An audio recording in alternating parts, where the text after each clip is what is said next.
స్మృతి మందన పలాషు వాళ్ళ పెళ్ళి కన్ఫర్మ్ అయిపోయింది, క్యాన్సిల్ అవ్వలేదు, జస్ట్ పోస్ట్ పోన్ అయిపోయింది మాత్రమే. సో ఇంకా క్లారిటీగా చెప్తాను, 1 by 1 అస్సలు స్కిప్ చేయకుండా చూడండి మామ.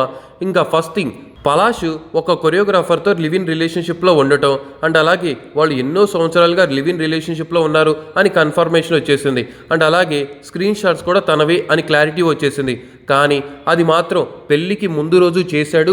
ఆ చాట్ అంతా స్టిల్ స్మృతి మందనాన్ని చేసుకుంటూ కూడా ఇలా చేయడం చాలా కరెక్ట్ కాదు, తప్పు, అది ఇదని చాలా అంటే చాలా ప్రాబ్లమ్స్ అయ్యాయి. ఈ స్క్రీన్ షాట్స్ చూసిన తరువాత స్మృతి మందన వాళ్ళ ఫాదర్ సంతోషంగా ఉన్న తను ఒక్కసారిగా హార్ట్ అటాక్ వచ్చింది. హార్ట్ అటాక్ రావడంతో ప్రైవేట్ హాస్పిటల్లో జాయిన్ చేయడం జరిగింది. అప్పుడు పలాష్ వాళ్ళ మదర్ ఏం చెప్పారు అంటే, అసలు పెళ్ళి ఆపింది స్మృతి మందన కూడా కాదు, నా కొడుకు పలాషే. ఎందుకంటే వాళ్ళ నాన్నగారు లేకుండా, అంటే వాళ్ళ మావయ్య గారు లేకుండా నేను చేసుకోను అని పలాషే ఆ పెళ్ళిని ఆపేయడం జరిగిందంట. అంటే స్మృతి మందన కన్నా పలాషే ముందు క్లారిటీ ఇచ్చాడంట, ఈ పెళ్ళి మావయ్య గారు ఉన్నప్పుడే చేద్దాము అని చెప్పాడంట. అండ్ అలాగే చాలా రూమర్స్ వస్తుంటే పలాష్ ఫ్యామిలీ అయితే సపోర్ట్ చేస్తూనే వచ్చారు. ఇంకా నిజం తెలుసుకోకుండా చాలా బ్యాడ్ న్యూస్లు, ఫేక్ న్యూస్లు స్ప్రెడ్ చేయకండి అని. ఇంకా అలాగే ఇప్పుడైతే ఏం జరుగుతుంది అంటే, స్మృతి మందన వాళ్ళ ఫాదరు హాస్పిటల్ నుంచి డిశ్చార్జ్ అయ్యారు. అక్కడ నుంచి డిశ్చార్జ్ అయ్యి హౌస్కి కూడా వచ్చేసారు ఒక రోజు ముందు. ఆ తర్వాత పలాష్ కూడా పెళ్లిపీటల మీద నుంచి పారిపోయాడు, ఇన్ఫెక్షన్ అయింది అండ్ హాస్పిటల్కి వెళ్ళాడు. ఈ 2 రూమర్స్ వినిపిస్తూనే ఉన్నాయి. ఈ 2 రూమర్స్లో నిజమేంటంటే అతను పారిపోలేదంట, అక్కడ ఇన్ఫెక్షన్ అయిందంట, హాస్పిటల్లో జాయిన్ అయ్యాడు. అండ్ వాళ్ళ చెల్లి అంటే పాలక్ ముచ్చలు కూడా తను హాస్పిటల్కి వెళ్ళి చెక్ చేయడం జరుగుతుందంట డైలీ. సో పలాష్ కూడా హాస్పిటల్కి వెళ్ళడం జరిగింది, తను కూడా డిశ్చార్జ్ అయ్యాడు. పలాష్ వచ్చేసాడు అండ్ అలాగే వాళ్ళ నాన్నగారు వచ్చేసారు. ఇంకా ఆల్రెడీ దిష్టి నరదిష్టి అంటూ ఉంటారు కదా, అలా దిష్టి నరదిష్టి గట్టిగానే తగిలినట్టుంది వీళ్ళిద్దరు పేరుకి. ఎందుకంటే హల్దీ కానీ, మెహందీ కానీ, సంగీత్ కానీ అన్నీ పిక్స్లో వేరే లెవెల్లో వైబ్లో జరుగుతూనే ఉన్నాయి.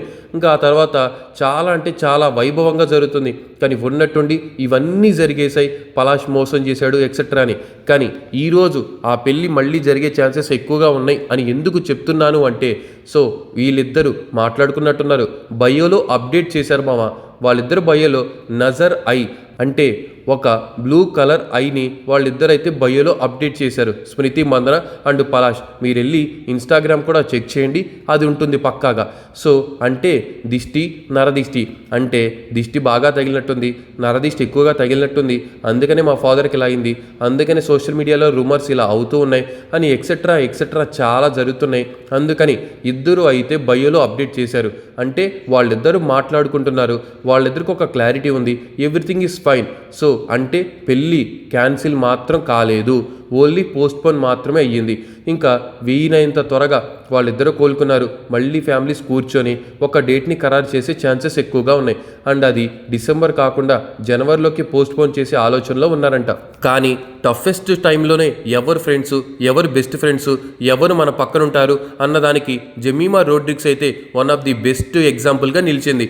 ఎందుకంటే ఉమెన్స్ బిగ్ బ్యాష్ లీగ్లో తనకంటూ ఒక స్థానం దక్కింది, తనకంటూ మనీ ఇస్తున్నారు, తను వెళ్ళి ఆడాలి. కానీ స్మృతి మందన కోసం అయితే జెమీమా రోడ్రిగ్స్ నేను వెళ్ళకూడదు అని ఫిక్స్ అయిపోయి, స్మృతి మందనకి పక్కనే ఉండాలి అని ఫిక్స్ అయిపోయి తను అయితే ఉమెన్స్ బిగ్ బ్యాష్ లీగ్లో నుంచి తనైతే తప్పుకుంది స్మృతి మందన కోసం. ఇలాంటి టైంలోనే టఫెస్ట్ సిచ్యువేషన్లో కూడా తను తోడుండటం చాలా అంటే చాలా గొప్పగా అనిపిస్తుంది, చాలా గొప్పగా. ఇంకా స్మృతి మందన అండ్ పలాష్ అయితే వాళ్ళ పెళ్ళి కన్ఫర్మ్ అయిపోయింది. సో మ్యాక్సిమం వెరీ సూన్ ఇద్దరు కపుల్స్ కాబోతున్నారు.